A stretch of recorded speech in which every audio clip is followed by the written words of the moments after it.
Najlepša hvala za vaše pozdravne pesmi in za vaše prelepe glasove. Duša se kar spočije in naužije lepote ob vašem petju. V nadaljevanju večera se nam bo pridružila tudi vokalna skupina Žene iz Dornberka, ki bodo tudi obogatile nocojšnji program. Dragi in spoštovani obiskovalci, vsem želim en lep in dober večer. Hvala tudi vam, da ste si vzeli čas in nocoj prišli sem. Nocoj bova z vami Danijela Čotarjeva s Tabra, avtorica pesniške zbirke, in jaz, Mirjam Strle, drugač Čehava z Dornberka, ki bova skupaj skušali o eni lepi stvari povedati še kaj lepega, tako da bo to en lep večer za vse skupaj. Naj še to povem, da se bova z Danijelo tikali, ker sva pač sokrajanki, se poznava, tako da bo tudi beseda lažje tekla zaradi tega, in tudi povem, da ne bova govorili lih pošolsko knjižno, ampak v naši lepi dornberščini, torej to bo knjižna dornberščina, bi jaz temu rekla. Tako. Bravo, Mirjam.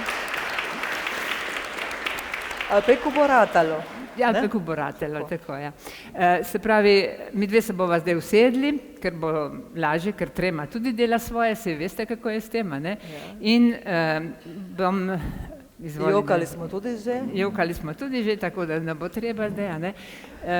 Torej, bomo kar začeli in bi zdaj za začetek, Danijela, tebe, ki si glavni krivec, v narekovajih, za to srečanje, za ta večer, vprašala oziroma prosila, da se nam najprej predstaviš. Jaz sem Danijela Stabra, od Stana Bjetelna in od Pepita Čotarjevha. Tako so me že od malega učili, kako naj povem, čigava sem, če me kdo vpraša ali pa če se zgubim. Imam mlajšega brata Jankota, po izobrazbi sem ekonomist, ma v svojem srcu nosim ljubezen do lepote, vsakovrstnega ustvarjanja in do lepe slovenske besede. No, vidim, da ti beseda teče in da nam boš povedala veliko stvari, zato bojo pa moje vprašanja na začetku malo krajša. Ker smo se nocoj tukaj zbrali zaradi zida tvoje prve pesniške zbirke, kar ni ravno pogost rezultat našega ustvarjanja, če smo iskreni, nas seveda najprej zanima, kako in kdaj si začela pisati pesmi. V bistvu sem s pisanjem pesmi začela že v osnovni šoli. Takrat se mi je zdelo, da je to bolj za druga, za znane osebnosti, prekaljene pisce in pisatelje, in da skoraj bogokletno, da jaz osnovnošolka sploh pomislim, da bi napisala kakšno pesem v smislu, kako se upam. In bolj tako v osnovni kot v srednji sem zelo rada imela slovenščino, vse me je zanimala prva slovenščina, najrajše sem imela pa spisje. Dosti sem rada brala, se spisovala lepa misli in spletla kakšna nova zgodba iz njih in takrat tudi kakšna verze. Res, jaz sem potem začela pisati v srednji šoli in v zrelejših letih, ko se nabirajo življenjske izkušnje, preizkušnje in veselja in naravnost kličejo, da o njih razmišljaš in tudi spregovoriš. Od malega sem tudi vključena v pevske zbore, ki veliko pripomore, da dobim navdih za besedilo katerih mojih lahko bolj šegavih pesmi, kakorkoli, a celo spišem novo besedilo že v glasbenih pesmi. Bravo, bravo. No, če so bile vse te okoliščine, ki so bile nekako vate postavljene kot spomladanska zemlja, v katero položimo semena, me zanima, kdo so bili pa tisti, ki so ta semena zalivali in spodbujali k rasti. Najbrž je rodna družina imela pri tem kar veliko vlogo. Ja, res je. V mojem primeru je tako, da bi bilo kaj drugega skoraj nemogoče. Oba starša sta bila pevca in tudi drugače sta imela smisel za pisano ali peto besedo. Iz nujnega govora je bilo vedno čutiti spoštovanje do slovenskega jezika, do življenjskih vrednot, do sočloveka. In oba sta tako drugače se srečevala z raznimi umetnimi besedili, sta jih napisala, če je bilo potrebno za kakšno praznovanje. Mama Stana, vsi poznamo, je bila tudi pesnica in je mogoče ona položila vame to nagnjenje do lepote pisanja pesmi, recimo. Tata Pepi pa se je z nama, z bratom, ukvarjal pevsko in to že prav od malega, ne, Janko? Učil naju je peti, tudi skupaj z njim. Kaj zanimivega je tudi posnel na magnetofonski trak. Poslušali smo plošče z narodno-zabavnimi vižami, hrvaške popevke, slovenske popevke, dalmatinske bolj mislim. In še danes znam ta zapet, ne? In večkrat mi jih tudi pridejo prav, ko ustvarjam. In enkrat me je rekel tata, ne še kondiram. Ma sem bila res zelo mičkana in jaz sploh nisem vedela, kaj to pomeni, ne? In pol me je naučil, me je povedal, čem reči, da njemu se je zdelo, da že od mičkanaga bi rad slišal, da znamo mi slišati, prepoznati razliko v glasovih in v brano recimo zapet dvoglasno. Imel je res veliko veselje z nami in potrpljenje in z njim je bilo vedno zabavno. Če nadaljujem v družinah mojih staršev, se pravi moji stari starši, tete, strici, kar sem jaz poznala, so bili itak tudi vsi pevci in so imeli tudi do slovenskega jezika lep odnos. Obe noni sta radi brali, naj z bratom naučili dosti takih otroških pesmic. In najbolj pa se spomnim, je ostalo v spominu, da smo včasih, ko je kdo od sorodnikov v Tabru praznoval v bližini, ne, rojstni dan, smo šli skupaj starši do Slavljenca in tam so se pridružili še drugi z drugih koncev Tabra in v bistvu ni bilo nikoli darilo, da bi prinesli ne vem kaj, ampak v pesmi. Največje darilo je bila pesem in to je izgledalo tako, da smo počasi potihava oprli vrata, priprli in čakaj ti, zdaj slišaj, poslušaj in smo zapojili. In pol je bila prva, je bila druga, je bila tretja. In jaz sem bila tiskrat res mičkana otrok in vsi pevci, ki so bili večji od mene, so se mi zdeli taki božanstva. Občudovala sem njihove lepe ubrane glasove in navdušen način peta. Oni so zamižali, nekateri tudi izmed njih in so uživali v melodiji. Ne? Vzgojena sem bila res torej v okolju, ki je bilo prepojeno s to ljubeznijo in spoštovanjem človeka in lepe slovenske besede. In vse to je ostalo v meni. Ja, bi človek rekel, da je kar en del tvojega genskega zapisa, ne? Malček, ja. Se pravi, tako, ker te poslušam, imaš veliko lepih spominov in vsi vemo, da imajo čuki eno popevko, ne? Če se od spominov da živeti še dolgo, bom jaz na svet, ne? Ali kako je že pa bom jaz zelo dolgo, Pa boš ti zelo dolgo, ne? Ker imaš toliko spominov, ne? Ja. Ampak, v redu, povej nam pa zdaj, kaj je tista neposredna spodbuda za to, da ti vzameš papir, pisalo v roke in začneš pisati? To je zelo različno, ne? Samo mislim, da najprej človek, vsak ustvarjalec izhaja nekje najprej iz sebe, najprej vidi svoj nagib in potem gre naprej, ne? Mogoče poišče v svojem načinu življenja eno stvar in si odgovori na neko vprašanje v svoji notranjosti, ampak ni nujno vedno ta osebna izkušnja tista, ki je motiv za neko pesem, ampak jaz mogoče grem domov ali kakorkoli, vidim travico v poti, oblak in včasih, ko grem službe domov, me nagovori prav en sončni zahod lahko in že imam pesem v glavi, ne? Ali pa v Tabri stara svetilka, ugasi, gola veja v vedru, ko je bilo jesen in tako. Kako je žalostna, si mislim, lahko tudi sta veja, ne? In tako naprej. In mogoče sem pa tudi zmeraj bolj hvaležna z leti, ki prihajajo, ne? Da sem hvaležna. Ta trenutek hvaležnosti takrat občutim in se mi porodi tudi kakšna rima. Veliko motivov tudi najdem v svoji vasi, v vseh, ne vem, hišah, karkoli vidim, ljudeh naše vasi, ki so tudi zanimivi, kakorkoli, oziroma v kmečkem načinu življenja in tudi doživljanja, ker vseeno kmečko življenje ni več tipično, kot je bilo nekdaj, ampak še vedno se razlikuje od mestnega, strogega življenja, malo drugače je in tukaj, ne? Včasih pa, glede na to, ko se naš svet vrti, iz raznih dogodkov, besed ali dogajanja v svetu razmišljaš in se porodi kakšno razmišljanje, ne nujno pesem, ne? Tako da, če povzamem, je sprožilec za nastanek teh pesmi ali nekega teksta najbolj lahko neznatna stvar, ki se mi prikaže tisti dan. Tako. In se tam tvoja misel ustavi, ja, ne? tako. No, bomo tudi mi ustavili tukaj naše misli. bomo mogoče v tem trenutku dobili kakšen navdih ali pa se nam bo kakšna rima pripeljala mimo. Vmes bo zapela naša vokalna skupina Žene iz Dornberka, ki sicer nocoj nastopa v nekoliko okrnjeni obliki, ampak zato ni njihovo petje nič manj ubrano in nič manj lepo. Lepo prosim.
Tukaj bom rekla tako, ko mi je Danijela rekla, katero pesem bodo Žene iz Dornberka zapojele, sem rekla, moram poiskati to pesem, ker jo ne poznam. In potem sem googlala in nič našla. Ta pravha. Ja, ta pravha, kar bi ustrezalo, kar pomeni, da je ta pesem pravzaprav mogoče tle znana, tle poznana, tle se poje, druge pa ne. In zaradi tega ima še dodatno zelo veliko vrednost, ne? Tako da je to zelo dobro, da se take pesmi ohranjajo, ne? No, nekako ne bi govorila o ljubezni, ki je minila, ali pa o nekom, ki se zaveda, da prihaja njegova jesen v življenju, a ne? Midve z Danijelo bi pa tudi ostale nekako pri jeseni, ja? Samo da se bomo preselili med trte. Ker je večer namenjen temu, da spoznamo tudi kakšno tvojo pesem, bi zdaj prisluhnili prvi od njih. In bi te prosila, Danijela, da prebereš pesem, ki ima naslov V naši deželi čas je bendime. Veste vsi, kaj je bendima, ne? Bendima, ne, ja. Torej, meni je ta pesem všeč prav zato, ker se v njej tako posrečeno pojavljajo ta naše domače dornberške narečne besede, a ne, ki jih je Danijela spretno dala noter in moje mnenje je tudi to, oziroma želja, ne, da bi bilo zelo fajn, da se te besede ne pozabejo in pravzaprav, da se ne samo besede, ampak tudi predmeti, ki jih te besede poimenujejo, da se ne bi pozabili, ker je to eno veliko bogatstvo, ki ga imamo v našem jeziku, te narečne besede. Danijela, izvoli. Sem polovila, kar se je dalo, ne prav vsi. Meni pa še za drugo pesem bo ostalo. Za kakšen drugi krat. Ja, tako. V naši deželi čas je bendime, grozd nas že čaka, sladek in zrel. Kmetič si urno posodo pripravlja, potle v vinograd pojde vesel. Gospodinja je pridna, kosilo že kuha, zgodaj je vstala in pozno gre spat. Trgače obilno bo pogostila, da radi drhuč spet pridejo brat. Na svitku v Virbasu v paštan kosilo odnese, skrbno na konc vrste ga odloži, trgači umolknejo, se v molitev topijo, ko stabrške line poldan zazvoni. Hvala. Ja. Hvala. Bom ta mlade tam gor na balkonu vprašala, če vsi vejo, kaj je to svitk in virbos in pašten in kaj pomeni drhuč. Ne, to so te besede, recimo, ki jih je Daniela tukaj. Drhuč je najbolj lepa, drugo leto. Ma moraš reči drhuč. Ja, jaz sem rekla, Ja. drhuč. No, v tej pesmi je po motiviki podobna ena druga, ima Ja. pa naslov Vinarska. In zdaj te povabim, da prebereš še to, zato ker smo se lih podali med trte in zavzeto delo z njimi. Ne.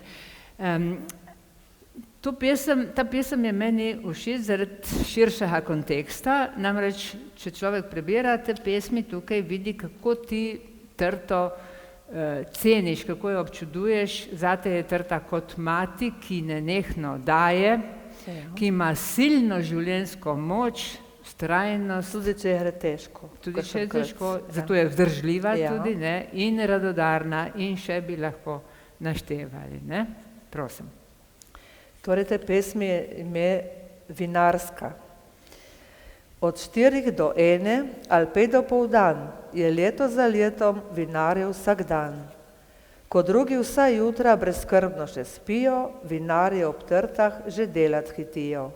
Vežejo, režejo, rahljajo zemljo, da obrodila bo trta spet grozdje sladko.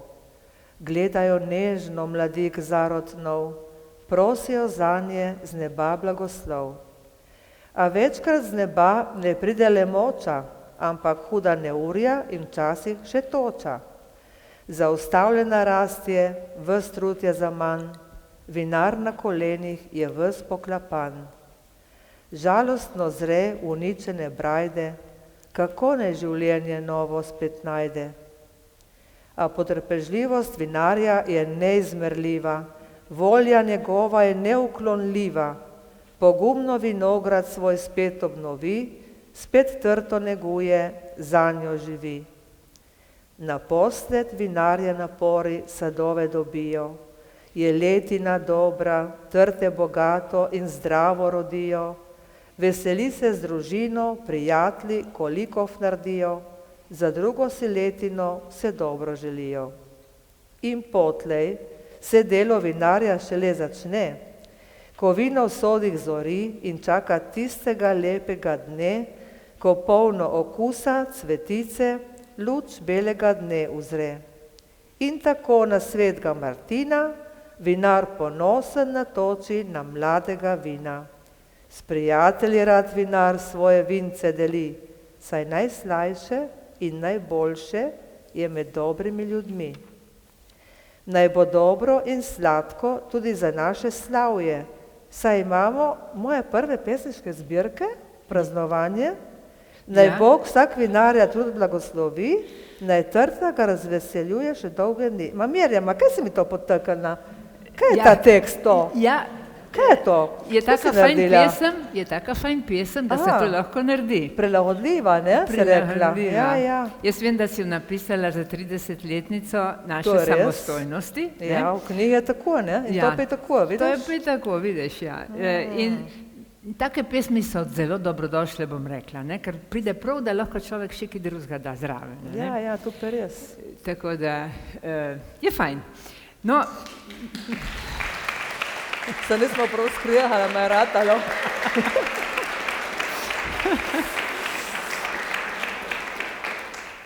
Slišimo, da pišeš o vsakdanjih preprostih stvareh v svojih pesmih, a ne? In ko človek to poslušamo, je seveda vse domače. In zdaj bi kdo rekel, take pesem se lahko pišem tudi jaz, 3 do 4 kitice, malo rime ali pa ne, malo sonca, malo pomladi, par zvončkov in je pesemca, ne? Je tako ali ni? Ja, točno. No, povej, če je res do konca tako.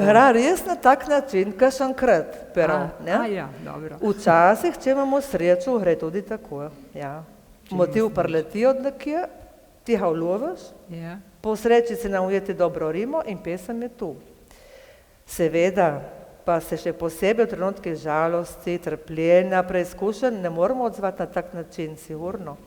In pesem nastane popolnoma drugače, lahko celo nima rime, je kakšen zapis, je nekaj groznega lahko, ne? Tiskrat razmišljamo in iščemo po svoji notranjosti in pesmi, ki takrat nastanejo, so nekaj posebnega, so kot odrešitev, so molitev. Običajno pa takrat nismo povsem zadovoljni z zapisom, ki ga imamo pred sabo, ali pa ko napišemo prvo pesem, saj jaz ne. In takrat imamo vso pravico, da si damo duška in zapisano besedo gnetemo, jo preoblikujemo do točke, da res postane naša, da nam je všeč in da izraža točno to, kar smo z njo želeli povedati. Do takrat nekako nismo srečni, ne? Mogoče se nam pisanje pesmi nasplošno zdi poseben izziv, ki ga ne bi zmogli, jaz pri sebi mislim, da to ni za redke izbrance, bi se lahko vsak poskusil v tem. Samo res poskusiti in začeti je treba, malo poguma. Malo poguma, samo malo. Potem pa videti, kaj pride ven. Ja.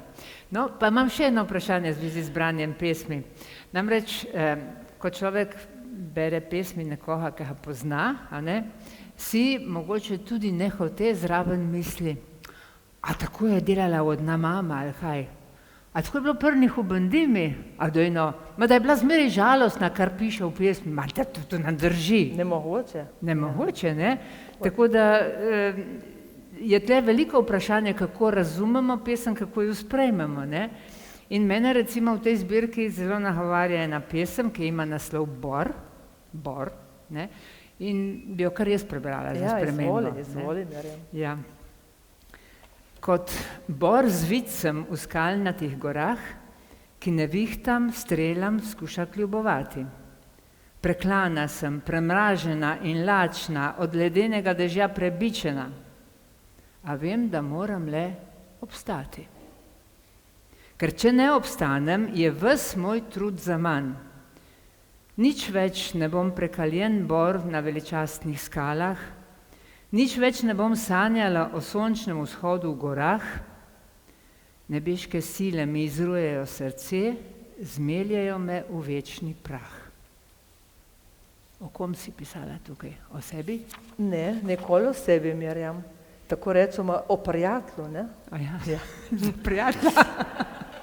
Ne, to je tako, ne. Jaz resno sem si zamislila eno kleno osebo. Vidimo, da je ženska, ženskega spola, se pravi, da ženska močna, preizkušana sicer, v mejnih situacijah, na robu vejna živeti, v nevarnem okolju, ma vseeno ponosna in zdržljiva.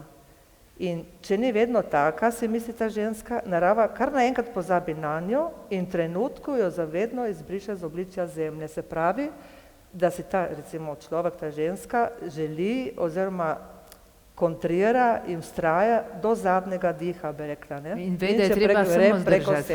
Samo ve, da mora zdržati. Samo zdržati. Ker včasih so take življenjske situacije, da ne moramo nič drugega narediti, reči, kot pač preživeti. Tako. Na najbolj osnovnem nivoju. Tako.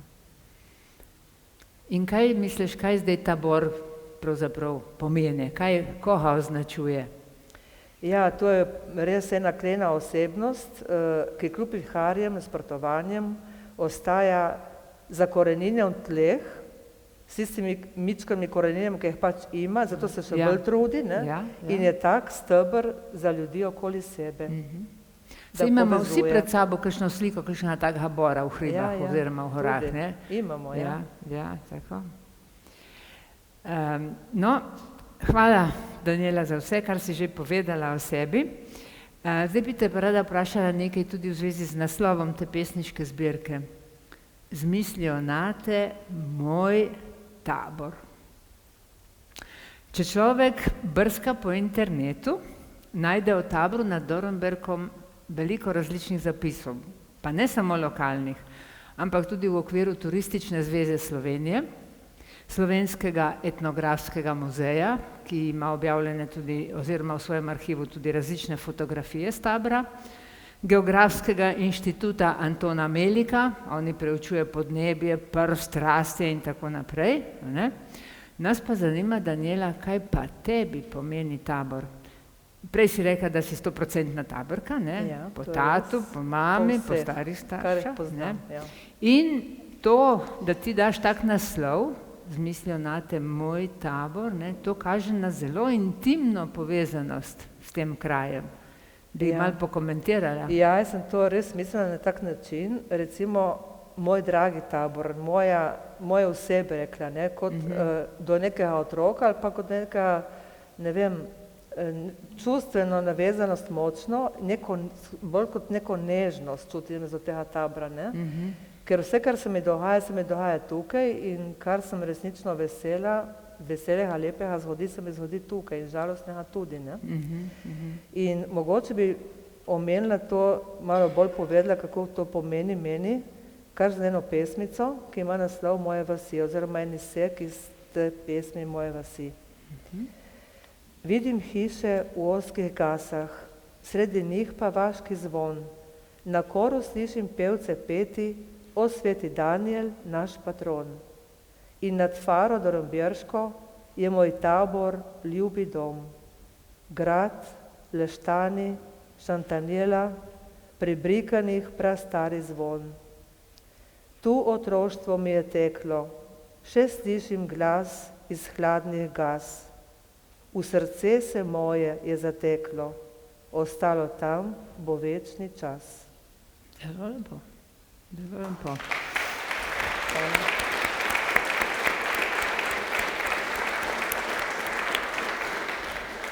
Živiš svojo sedanjost, življenje tudi tvoje teče naprej, tako kot vsem nam, ampak si nenehno obdana z mnogimi lepimi spomini, ne? Pač v taboru ne moreš mimo kamnitega zida, ne, da bi ga mahar potipala, ne? Nekaj teh tvojih pesmi smo slišali, druge bomo še prebrali ali prebirali malo kasneje, a ne? Kako bi pa ti sama označila tvoje pesmi? Jaz sem te malo spraševala, kako mi kot bralci gledamo lahko na nje, ne? Zdaj pa kako bi ti svoje pesmi označila? Kaj bi rekla?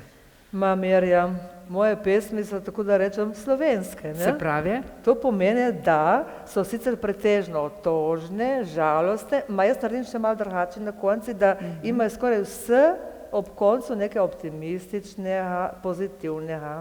No, to me je presenetilo, ko sem brala te pesmi, zato ker res slovenske pesmi so res zaznamovane z otožnostjo. Če poslušamo naše ljudske pesmi in tako naprej, ali pa od Prešerna do Župančiča in Ivana Minatija imamo povsod tudi neko otožnost zraven. To je tako. Ampak pri tebi pa je ta pozitivnost na koncu. In odkot tebi ta navdih? Jaz pravzaprav nikoli ne razmišljam o slabem koncu. No way, bi rekli, ne? Nima, da se zgodi.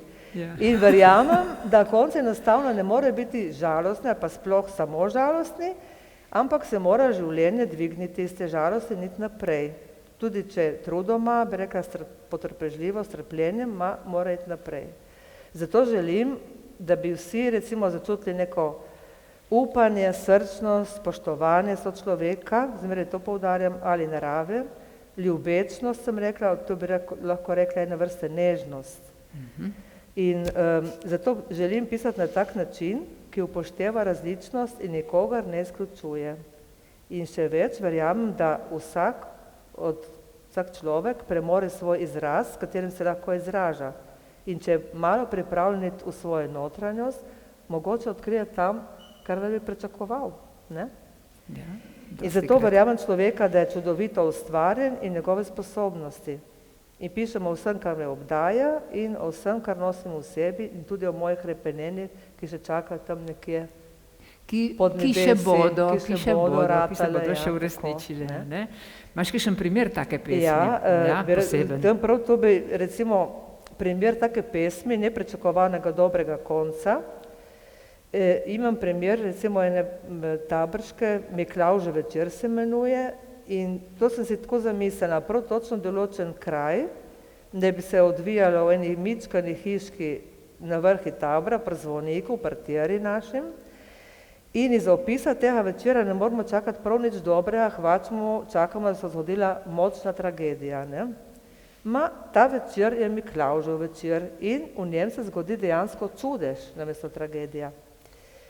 In popolne nasprotju z običajnimi pričakovanji takratnega časa, revščine in tako naprej, se izkaže vseeno dobrota sovaščanov, sosedov, čeprav morda ravno tako revni kot tista družina, ki se je to zgodilo. Ampak srčnih. Ja.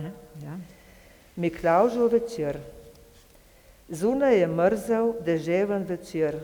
V zvoniku je 8 odbilo. Miza je prazna, večer je nikjer, kos kruha bilo je kosilo.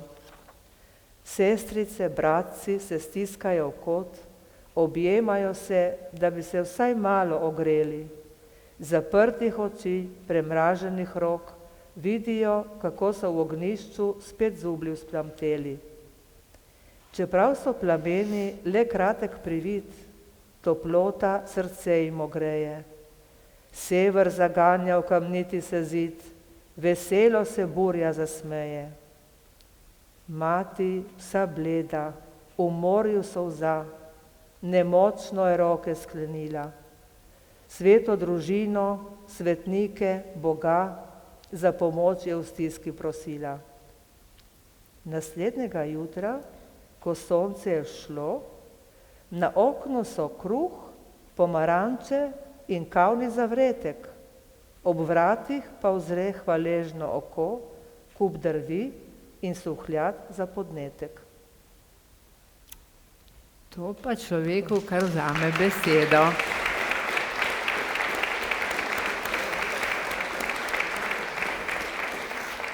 Ja, hotela sem povedati, da recimo v taki pesmi narediš lahko en velik kontrast z vsem tistim, ki je res temno, črno in grozno. Potem vseeno ena iskrica mogoče, a tista je tako svetla, da presvetli vse tisto odprej. Vse za nazaj, kar je bilo temnega. Super, lep čudež bom rekla in še bolj pohvalna ta človeška dobrota. Torej vidimo, slišimo, da razmišljaš o človekovih skrbeh, o težavah, o njegovem delu. Skratka, da se skozi tvoje pesmi pretaka preprosto človeško življenje. Vem, da tvojih pesmi ni težko brati, ampak vseeno bi nam, prosim, še enkrat strnjeno povedala, kaj želiš sporočati s svojimi pesmi, kaj bi nam rada poudarila z njimi. Ko sem že prej rekla, recimo s svojimi pesmi sporočam, da moramo biti pozorni na čustva, ki jih nosimo v sebi in pomembno, da ta čustva tudi pokažemo in o njih spregovorimo, mogoče v pesmi. Potem bi rada sporočila, da vsem nam želim, da bi postali bolj občutljivi, pozorni do sočloveka, na dogajanje okoli sebe in prisluhniti vsaki stiski, vsaki rani našega prijatelja, starša, kakorkoli družinskega člana. Predvsem pa bi rada sporočila, da bodimo ljubeči, nežni in rajši človeka povabimo, kot da mu ukazujemo, da ga grajemo, da ga zavračamo celo in upoštevamo njegove osebnostne lastnosti in pustimo mu živeti, kot on živi, na tak način. Ne, da bi ga zatirali, ampak da bi ga podpirali. Skratka, ljubezen, ljubezen, ljubezen. In kot beremo v Svetem pismu, imejmo to ljubezen kot otrok. Ljubezen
Ja, po taki lepi pesmi, ob kateri mi vedno gre na jok, ne, nas nekaj spodbuja, da v srcu malo premislimo to svoje življenje in da skušamo izravnati poti, če so kje krive, da naredimo nekaj dobrega.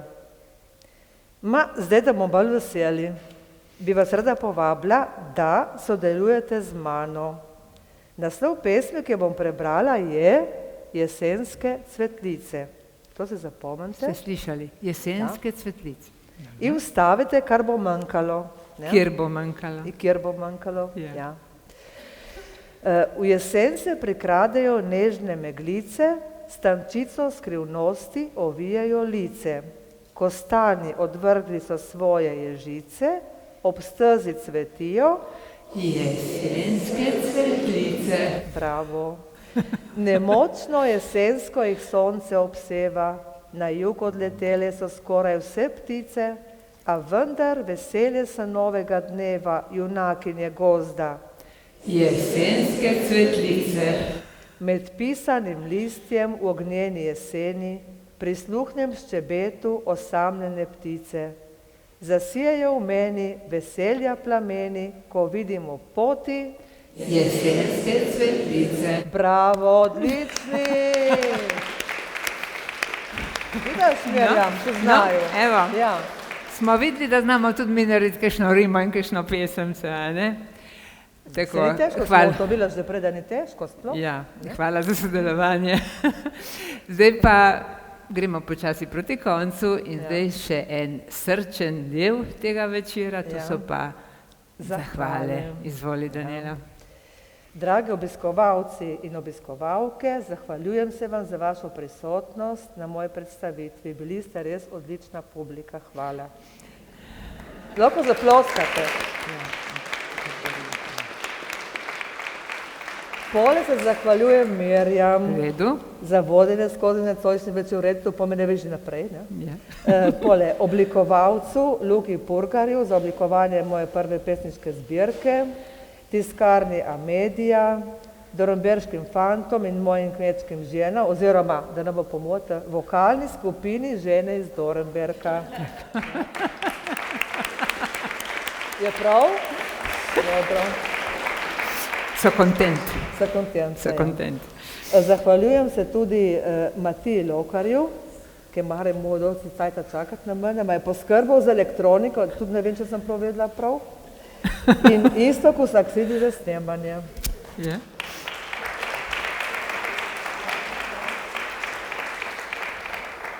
Ravnateljici Dragici Vidmar, da mi je omogočila predstavitev v prostorih osnovne šole in vsem drugim predstavnikom osnovne šole, ter vsem, ki ste mi nudili tehnično pomoč.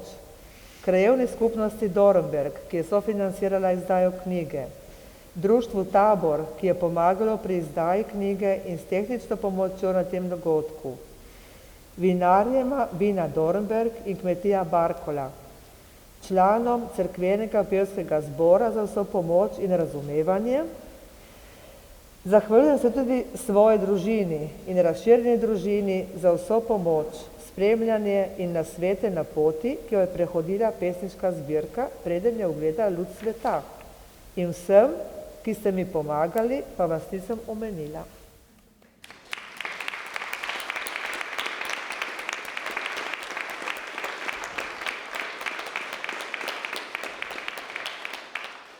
In za slovo, smo pa še grozno hitro do konca.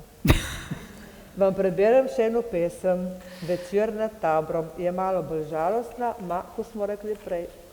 Slovenska pesem. Pomagajte si, ne? Tabor objema čaroben večer.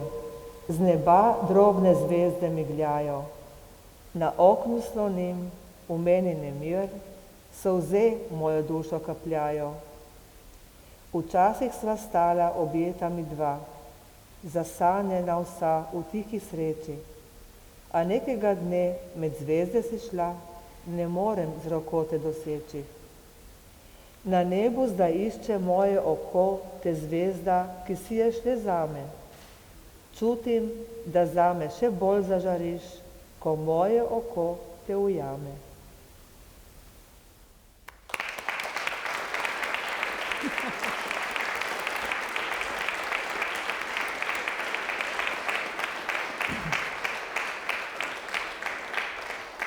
Preden odidemo od tu pod jasno zvezdnato nebo, gledati vsak svojo zvezdo, se tudi jaz zahvaljujem najprej tebi, Danijela, da si me povabila k sodelovanju in na to še vsem, ki ste sooblikovali nocojšnji program, vam, drage obiskovalci in obiskovalke.